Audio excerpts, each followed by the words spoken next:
Hello and welcome back, and today I want to do a hardware review of the brand new Synology DS1821 Plus. That's right, it's that time again.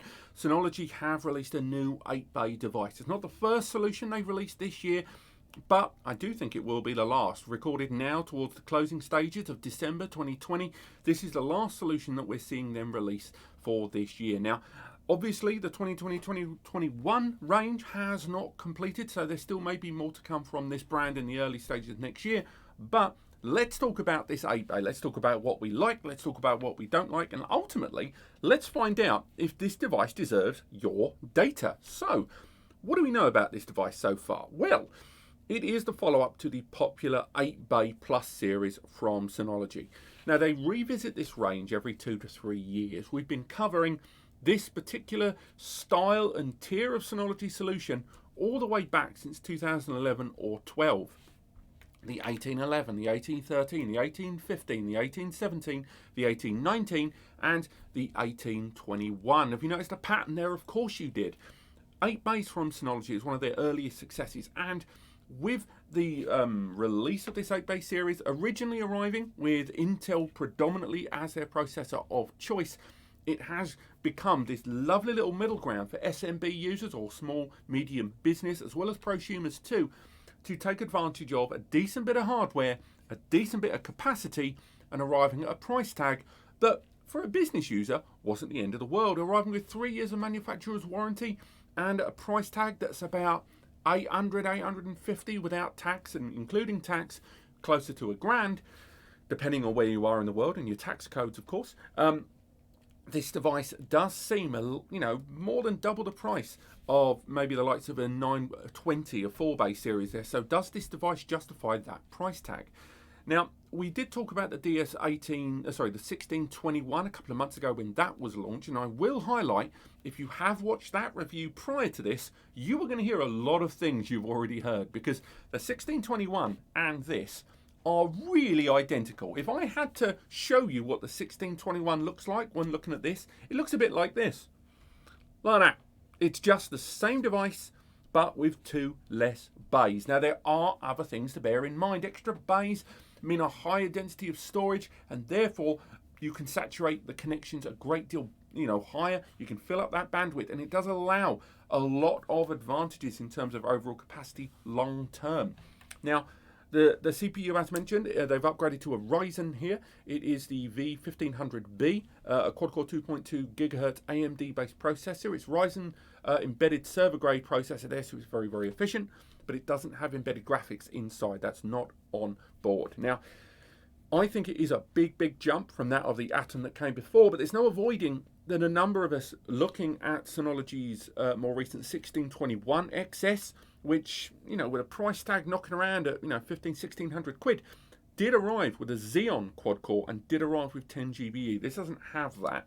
This has got that Ryzen-based processor, which still gets the job done tremendously well, running the entire catalogue of Synology applications, as well as arriving with support of the Eclectic Media Server and other virtual machine-based appliances. That CPU does all of that.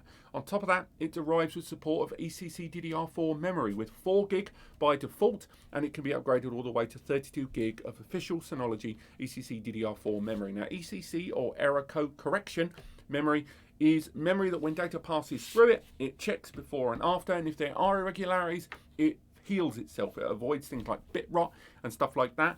But the grander scale of this device and its 8 bays of storage is both a blessing and a curse in a number of ways. Let's talk about the good stuff first. So, first and foremost, those 8 bays there mean if you populate this with just traditional hard drives, you are going to get some great performance. Even if you go for the most basic, WD RED, and yes, I'm talking conventional magnetic recording.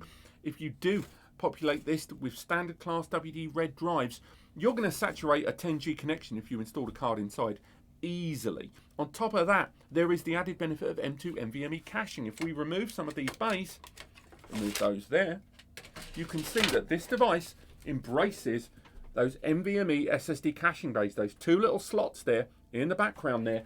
It means that you can install M2 Nvme SSDs inside this device. You can bestow the high performance, high IOPS and low latency that those NVMEs provide, but as a means of caching on the overall storage. So once you've got your big old RAID set up, which arguably are, you know, really, really high performing as a RAID, it should be said that they're still mechanical hard drive. They have those limitations. So the M2 Nvme caching in there will benefit frequently accessed files, larger databases, which have got smaller files inside, you know, kind of small I/O, less random stuff.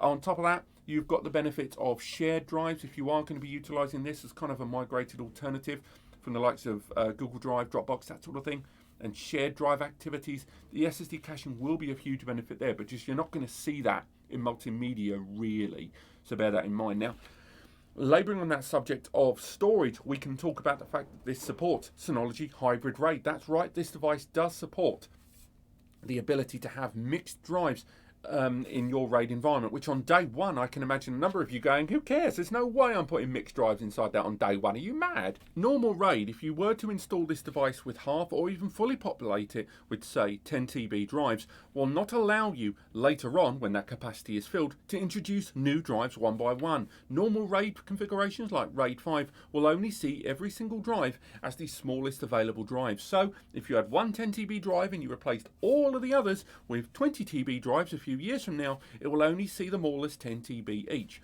Synology Hybrid RAID is able to take advantage of available capacities in those larger drives. As long as it can maintain one drive of the largest available capacity as redundancy, it will then afterwards absorb and allow all of the extra capacity to be utilised. Now, obviously on day one, you're not going to take advantage of that, but if you half populate it so you can install more drives later on, which isn't unusual in an 8-bay, or you're someone that wants to fully populate this on day one and then a few years down the line slowly introduce new drives periodically as your budget allows, SHR is hugely beneficial. Now, SHR is something that a number of users buy Synology products for. It is arguable that they are disappointed that it's not available in higher XS models, but Synology themselves do point out that as good as SHR is, it doesn't have quite the same performance as traditional RAID. It may have that flexibility, but just bear in mind that even in this device with its great little CPU inside, the SHR doesn't quite give you the same oomph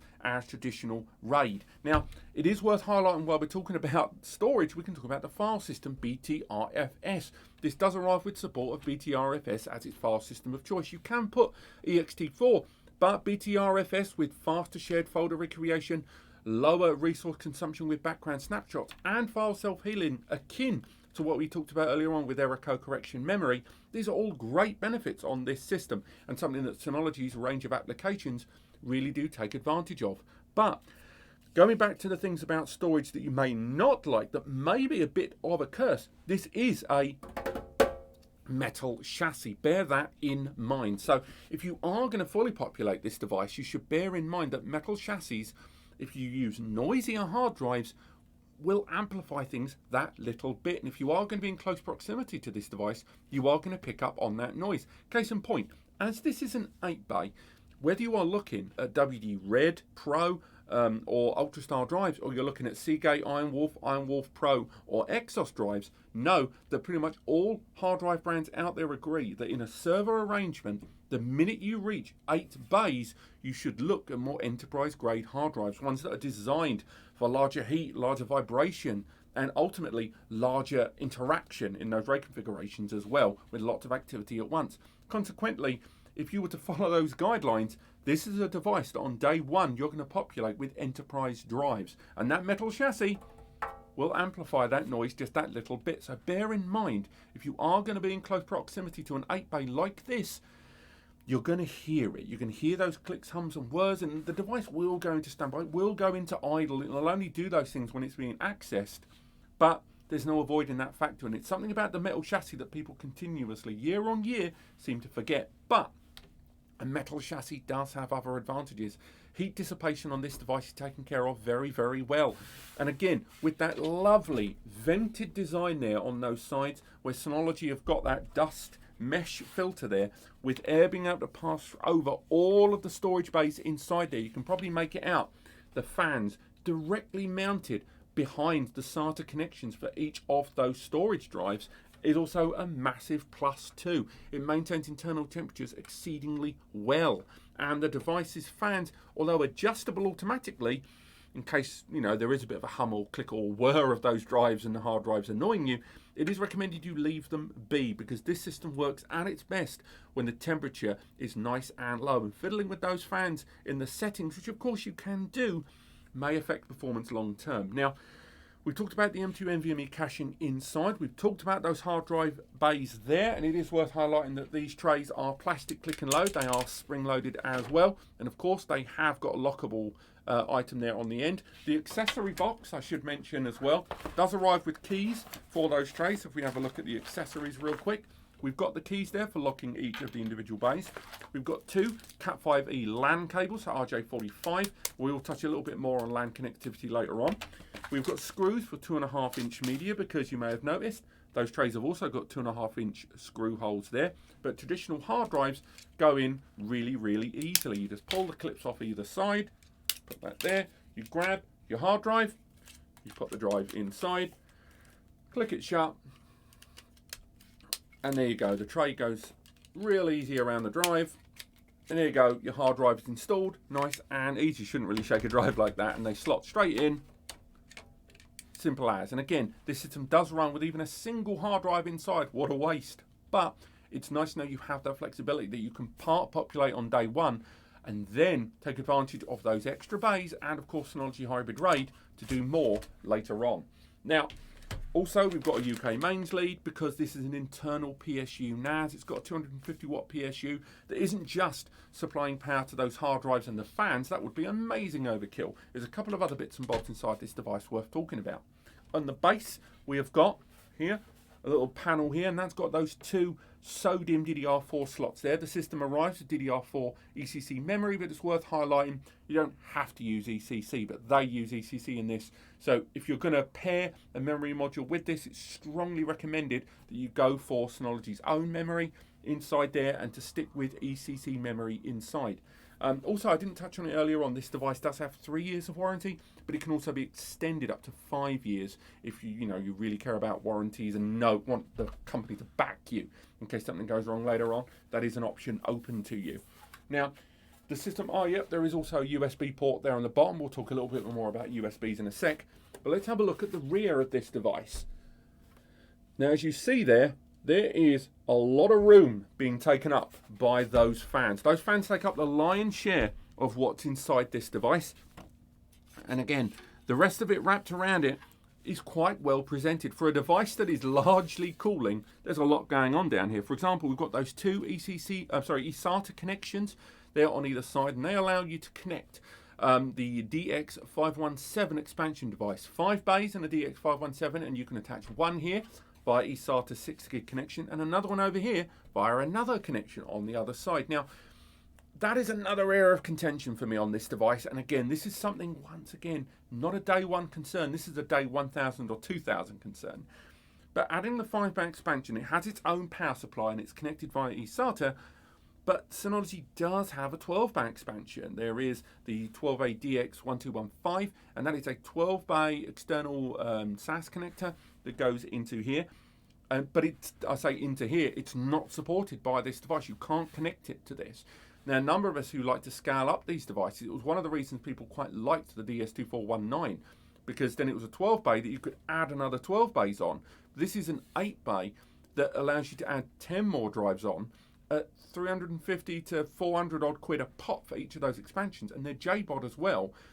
So that's quite a lot of money to connect this to, and quite a lot of storage you're missing out on without being able to attach 1 or 2 12 bays. Now, that has been done before. If you look at the old DS1621xs, they allowed you to attach 2 12-bay expansions. And I appreciate that a lot of the limitations of these connections come down to the PCIe lane to the processor and the chipset, but it has been a long-term query that this device doesn't support those larger expansion devices.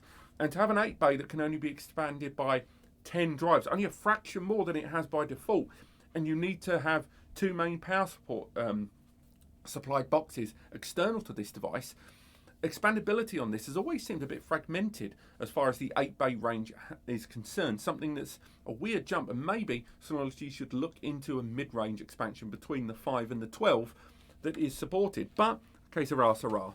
The USB ports here on the base are worthy of discussion. Don't think you're going to look at those USB ports and go, wow, I can connect to it via USB on my computer. You can't. Don't think about that. The USB ports on these devices are largely there for external storage devices, for UPS devices, uninterruptible power supplies, and of course for other third-party proprietary connected hardware peripherals, of which there isn't a vast amount. And with every variation of DSM that arrives, there are fewer and fewer third-party USB peripherals supported. You can assign those USBs in a virtual machine environment. You can utilize them for external storage. And again, thanks to things like the USB copy application and that great hyper backup application, there's lots of things you can do to improve your backup strategy over USBs with 1- and 2-way sync in either direction. But the USB connectivity does seem underused, in my opinion, on the Synology platform. I think this is a great solution, but USB from Synology is something we've not really seen them really take advantage of, and particularly given that their entire range uses traditional USB 3.2 Gen 1, the naming convention of USB changes, but ultimately 5 gigabits per second on USB. A lot of devices have started embracing the newer 10 gig generation of USB, particularly because storage drives and external NVMEs and external SSDs are becoming more affordable. I'm surprised Synology is still maintaining USB standard 3 here, when maybe drop 1 or 2 of those USBs and start embracing the greater performing USB connections out there, and including USB-C connections as well. Another thing is those Lan ports in. Again, this is an area that's some people are going to love, and I know some people don't. The 1821 Plus continues the utilization of 1 GBE standard gigabit Ethernet, and although there are 4 of them that support link aggregation and load balancing, so again up to 440 megs per second on a supported switch environment, a lot of people are wondering that at the end of 2020, a box that costs near enough $1,000 without the hard drives should arrive with greater than 1 GBE, especially when they've produced a fantastic 10G solution recently. Now, in place of that, we have the PCIe upgrade slot. Now, this PCIe upgrade slot can be utilized for 10 GBE, but it can also be used for greater density connections and greater quantities of connections. And a lot of that is to do with the fact that it is PCIe Gen 3 × 8. That means up to 8,000 megs throughput via a connected card to the host device. So again, with the involvement of Fiber Channel being supported, with the iSCSI Manager being changed to SAN Manager in DSM7, the beta at the moment, we can see that maybe Synology are going to look at a Fiber Channel card rather than looking at third-party HBA cards, and an 8-bay like this, particularly with the SSD caching inside, and particularly with the 2 5-bay expansions, could saturate those large bandwidth connections quite well. And this is going to be a great entry point into a lot of those services, particularly the Fiber Channel stuff, where the 6 and the smaller boxes that may have PCI upgradability, they're not going to be able to give that amount of throughput. It's also worth highlighting one of the ways in which this is an improvement over its predecessor, and definitely if you are looking at comparing the two of them, and you've seen the older gen, the 1819, at a decent little price, it's worth highlighting that this device has the NVMEs inside, the M2 NVMe bays I should say, allowing you to concentrate on just network connectivity upgrades. The older generation, it made you choose between M2 NVMe caching upgrades or 10 GBE, or going for that combo card where it was all on the one. This allows you to concentrate far more on the network upgrades inside this device. Now, that PCIe upgrade slot is one of the things that I've always liked about this device, and it almost, in my opinion, makes up for the 1 GBE default on this device. Maybe adding 10G by default would have upped the price significantly, but I think a number of users would have quite liked that rather than having to purchase a separate 10G card. Synology would argue that it does mean users can leverage how much they're willing to spend, and there is an argument on that, but I'm not sure I'm convinced, to be honest. Now, other things about this device that I like, of course, DSM. What a platform. It's still by far the most intuitive, the most user-friendly, the most slick, the most enterprise-grade software out there in NAS. Notwithstanding the collaboration applications of Synology Office, Drive, Chat, Mail, Calendar, and more, on top of that, virtual machine support in Synology Virtual Machine Manager, in conjunction especially with Active Backup Suite, that great multi-platform backup one portal access point, which not only allows you to back up everything from physical machines to virtual machines, with more platforms being supported in DSM-7 and the likes of Linux and promised support of Mac, but the ability for a number of those platforms to convert that backup image into a virtual machine in the interim of a failover, using the Synology Virtual Machine software, is incredibly beneficial. On top of that, Surveillance Station is still by far the best surveillance software available on NAS. And this device does arrive with 2 camera licenses, which I know a number of you are less keen on, but it is still an incredible bit of software, and that CPU performs so well in Surveillance Station. We did some testing with 4 Reolink cameras. I'm not sure if that video is going to be live by the time this goes out, but the 1621 that came before this did so damn well in Surveillance Station with that CPU, with the CPU barely leaving 40% utilization, even with all of those cameras on the highest stream settings out there. It did incredibly well. Scaling back, let's not just give it all compliments. There are things about this I wish were changed. For example, the M2 Nvme Caching bays. Come on, Synology, let us use those for raw storage. I get it in the lesser devices, your 920s, your 420s and such. The PCIe lanes that are being bestowed towards those M2s, I get it that they may not be, full 3x4 each because of the CPU limitations. But in the case of this device, those M2s have got a lot more bandwidth to play with. And I think a number of us would like to take advantage of the performance benefits of those M2 Nvme bays. You can botch it. I know that a number of you have highlighted to me that you can head over and get unofficial apps that allow you to mod this system to use the M2 Nvme bays as raw storage. I would argue that's not a great idea when it comes to reliable storage. If you're going to edit on them and it's a throwaway job that doesn't have critical performance or critical importance, then maybe do it. But there's a reason I don't talk about that on the channel, because I don't want people doing that for raw data and losing everything. But the 1821 Plus is a good system, in my opinion, but it is not it's not breathtaking. It is the 1621 with 2 more bays, and if you care more about storage or want a more balanced point between performance and storage, then this is a much more desirable box than the 1621. But if you can go there, if you can spread the wealth, if you can get the 1621xs Plus, I think you will see better for your money. And I think for those users out there that are looking at upgrading to 10G on day one, maybe you should look at that 1621 with its Xeon processor and its ability to have 10GB on the start and still have the ability to add 10 more drives. And ultimately, you're only losing out on 2 bays of storage. And that, to me, is the big difference between them, capacity. But this has been our hardware review of the Synology DS1821 Plus. We are doing a comparison against the older generation very shortly, and if you are interested in learning more, we go into way more detail about this device and that CPU in the link in the description, so do check that out.